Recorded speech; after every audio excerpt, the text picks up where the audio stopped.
You were the first person to get an interview with one of the people who are holding an AK-47 pointed at the American hostages in Iran. You're on the radio.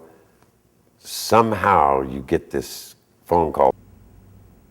I did radio shows in a station called KPFK in Los Angeles. They were part of a group called the Pacifica Foundation. They have radio stations in New York, Berkeley, I believe other places.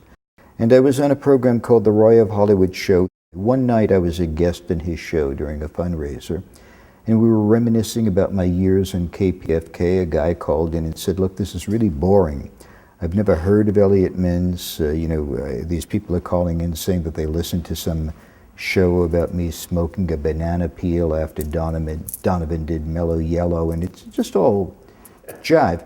Why don't you do something of pertinence and importance? And I said, well, what do you have in mind? He said, well, there are a group of Iranian students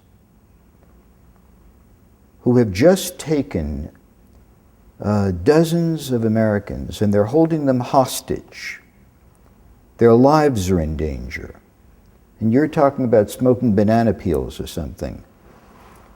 Why don't you call them up and find out why they did that and see if we can talk to one of our citizens? It's around 4 o'clock in the morning. It seemed like a good idea. And nobody else had done it. So, with Roy's permission and a long-distance call, I dialed 411.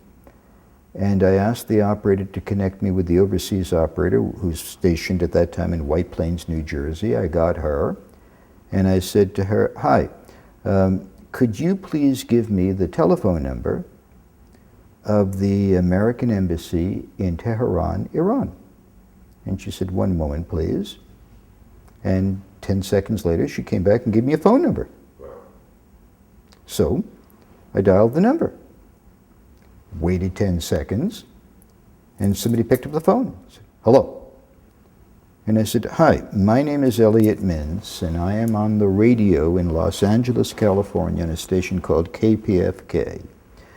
I have nothing to do with the government. This is not an official call. I'm just an individual. Do you know anything about these hostages? And the voice on the other end of the phone, a student in his 20s, said, yeah, we got him. We got him. Got him right here. And Roy and I engaged him in I think, 15 or 20-minute conversation as to why he did it, his issues about the Shah of Iran, and finally his admonition that unless the Shah of Iran, who was at that time in the United States, was returned to Iran for trial, they would murder all of the American hostages. It was 4 or 5 o'clock in the morning, and I attempted to speak to him, just a kid in his 20s, who bought into the myth that that's the way to resolve issues. And we had a conversation. Hello? Hello? Can you hear us well? Uh-huh. Fine. We're calling from Los Angeles, California. Is this the American Embassy in Tehran? What do you mean? Do you speak English? Uh-huh. I can speak English, yeah. Good. We are calling you to find out how things are going in the embassy. Okay. Everything is okay here, and everything is under the control. And of course, the hostages are well. May I speak to one of the people you are holding who is an American? Of course, it's not possible right now. Why? It is impossible right now because of the rule of the committee of organization of the students here. I see. And of course for protect. And it will be, I think it will be possible in future, maybe, I'm not sure, that the committee establish a rule that it makes possible to have an interview with, in a press conference with the hostages. May I ask you a personal question? Uh-huh. How old are you? I'm 21. Would you wish to see any harm, physical harm, come to any of the hostages that you are currently holding? We announced that if the United States wants attack here, wants to send the army, or begin a military action, the first step, we will kill all of the hostages. Let me make sure I understand what you just said. You said that if the United States engages in any military activity, your first step will be to kill all of the hostages. Is that correct? In case of the military action from the United States. And then we are ready, all of the Iranian people are ready for fight. And as the Ayatollah said, we have 20 million soldiers. 20 million soldiers ready for fight and ready for kill. I ask you again, is that something that you would like to see happen? Of course, we don't want to kill the hostages, and this is against our religious, and of course until they send to the court and have a trial, they will be safe. My question is, you are in the American Embassy right now. You are a 21-year-old student. You are one of the people who are holding the 50 American hostages. My question to you is, are you afraid? Are you scared? No. Afraid? Yes. Afraid from what? It's very important. It's very important for us. We will be interested to be killed because it is very important in our religion to be killed in our idea, and we believe that life is an idea and fight with the idea for the idea.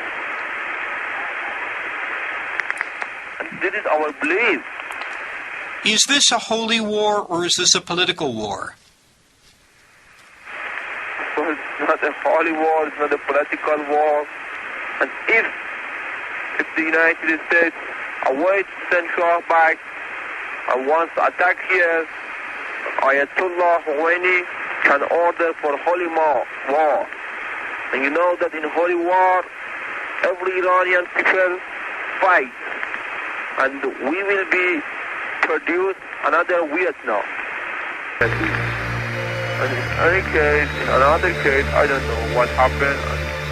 I cannot guarantee what's going on in the future. I thank you very much for talking with us tonight, and I hope that you share our mutual desire that all of this will end without any harm to the hostages. Okay. Thank you and good night. Thank you. You're welcome.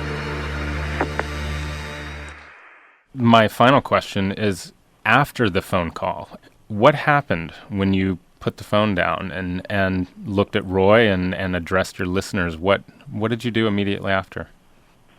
I believe that when the call was completed, Roy's show had ended. I don't know if we took any additional calls from listeners. And my recollection was that I drove home, not listening to the radio. I felt a tremendous sense of sadness. I'm trying my memory now, but I believe that as soon as the call ended, I had written down on a piece of paper for Roy to play the song Stand By Me that was recorded by John Lennon, a cover version of that song. And I think that that's how we concluded the phone call. I left feeling, I just thought of those people being held and who could have lost their lives at any moment. And I also thought of the psychodrama that young man was caught in. And if, of course, there had been some rush on the embassy or something of that nature, he might not have escaped either, and how insane it all was, and what a cruel, heartless device the concept of taking hostages, kidnapping people, is all about, how primitive it was. But I didn't think of it in political terms as much as we've come this far, and in some areas learned so little. And probably when I get off of the phone with you, I'll have the same thoughts about what I see in the world around me today.